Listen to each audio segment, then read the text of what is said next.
How Fidel Castro helped to overthrow Cuba's President Fulgencio Batista to gain control of Cuba's government, then destroyed the country.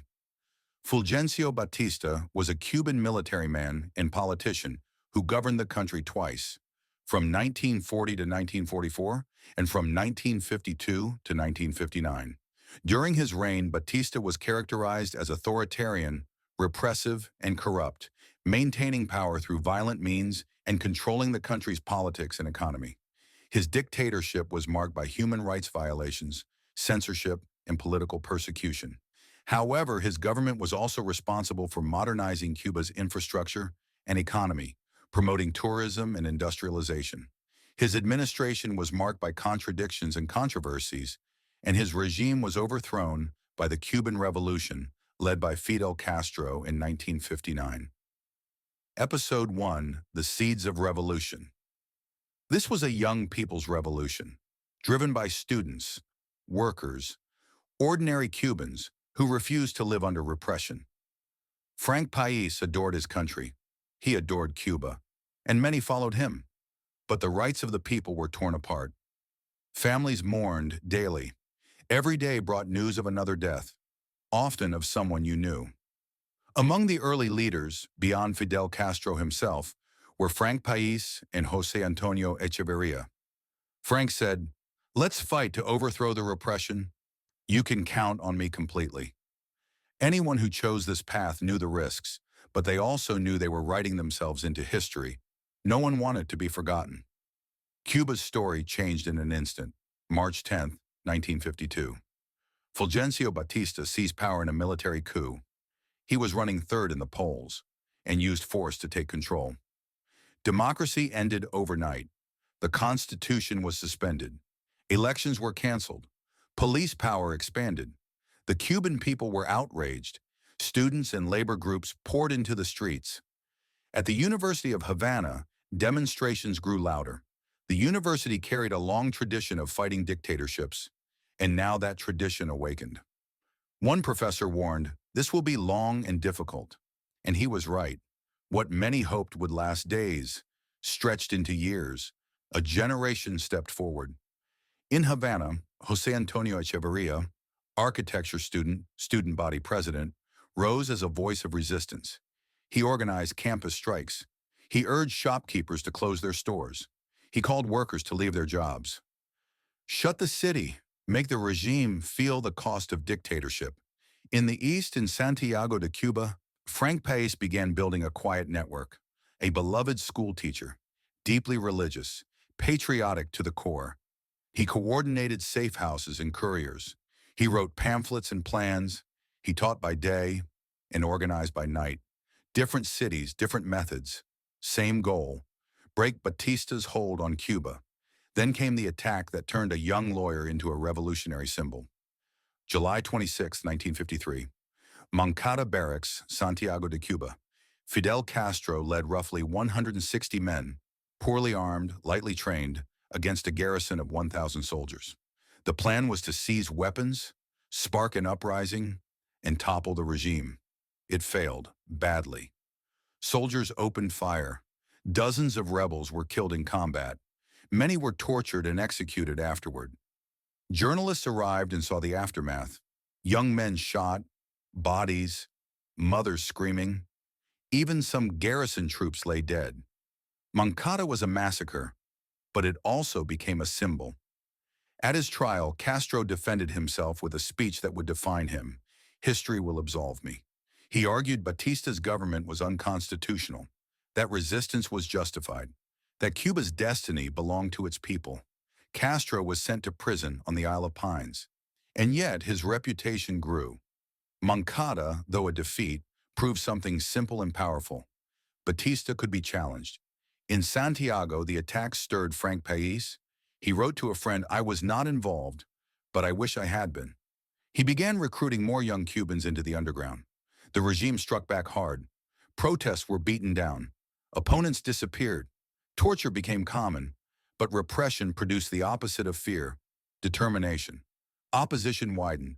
Students, workers, professionals, even some people of faith who hated violence, came to believe they had no other choice. Then came a miscalculation that changed everything. May 1955, under pressure, Batista declared a general amnesty. Fidel Castro and his comrades walked out of prison. Free again, Castro reorganized. He named his movement for the date of the attack, the 26th of July movement. The stage was set. In Havana, Echeverría sharpened student resistance. In Santiago, País expanded the underground. And soon Castro would leave Cuba to plan the next phase of the fight. That is where this opening chapter ends. Different leaders, different fronts, but a single spark had become a fire. Episode 2, The Rising Storm. By the mid-1950s, resistance to Batista was everywhere. Cities shook with protests and strikes. Street clashes grew common. Young people led from the front. In Havana, José Antonio Echeverría pushed beyond speeches. He helped form the Directorio Revolucionario, the Revolutionary Directorate. They believed the regime would not fall to leaflets. They prepared for direct action, sabotage, targeted attacks, aimed at the regime's leaders. Echeverría's charisma drew thousands. He was bright, disciplined, and fearless. His message, Cuba deserved freedom, now. In Santiago, Frank País expanded an urban resistance that could support future guerrillas.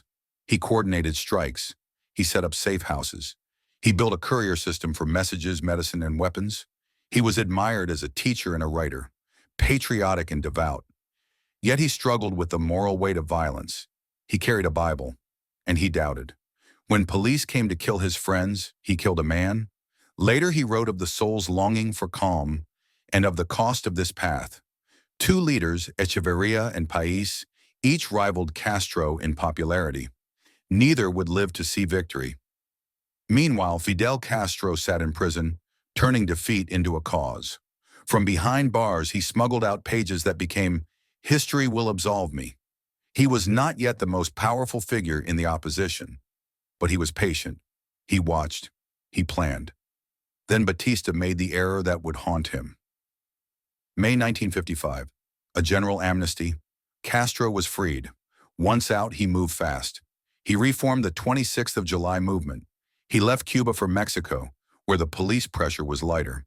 There he trained a small band of rebels and met a young Argentine doctor, Ernesto Che Guevara. Che brought medical skills, ideological fire, and iron discipline. In Santiago, Frank País hesitated at first. Then late in 1955, he agreed to merge his group with Castro's. He traveled to Mexico to meet Fidel. Castro, impressed, named him National Chief of Action, the man to coordinate the urban fight. A bold plan took shape. Castro would return by sea. País would ignite an uprising in Santiago to divide the army's attention. Together, they could cut eastern Cuba from the rest of the island and spark a national collapse. November 1956. Castro's men boarded a small yacht, the Granma, built for roughly 25 passengers, crammed with more than 80 rebels, ammunition, food, and fuel. They misjudged the time the crossing would take. They sailed slow. Seas were rough. When they finally reached Cuba, they landed in the wrong place. And too late. In Santiago, November 30th, Frank País launched the uprising anyway. Commandos hit key targets. Shots rang out across the city. At dawn, a fighter remembered sipping coffee, feeling the cool air, and wondering who would still be alive by nightfall. Crowds cheered the rebels as cars sped through the streets. A surreal moment of courage and hope. But help from the mountains never came. Pepito Te, País' close friend and second-in-command, was killed in the fighting. Without coordination, País called off the operation. The uprising failed. Yet the revolution did not die. Against the odds, Castro and a small group escaped into the Sierra Maestra. They regrouped in the mountains. They learned to ambush and vanish. They built local support among peasants who hated Batista's soldiers.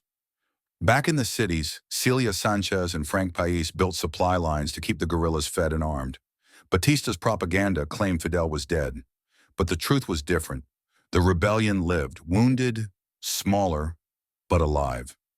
That is where this chapter closes. The first great plan had failed, but its leaders had survived. and survival meant they could fight again. Episode 3, Rivals in Revolution, 1957.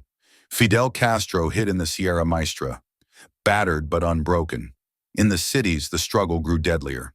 Batista's police had become infamous for torture and execution. This brutality turned many Cubans from anger to outright hatred of the regime. In Santiago, Frank País continued leading the underground. He was a ghost, constantly changing locations. One supporter later calculated he changed houses every 5 days. For 81 days. He kept writing. He kept teaching. He kept organizing. To the people of Santiago, he was hope. In Havana, José Antonio Echeverría planned something audacious: decapitate the regime, assassinate Batista at the presidential palace, then seize a radio station to announce a new democratic government. For 2 years, they had prepared.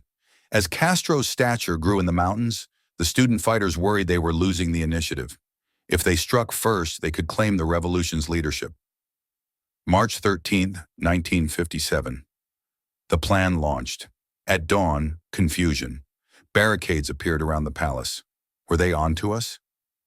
Hours passed. In the afternoon, the barricades vanished. They had only been for traffic control. It was now or never. Commandos stormed the palace, machine guns and grenades. At the same time, Echeverría and a team seized a radio station. He went on air and declared Batista executed.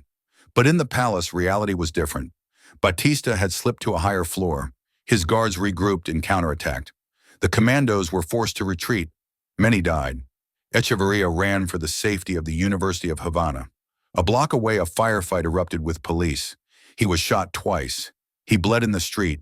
He was 25 years old. The student movement shattered, its brightest star extinguished.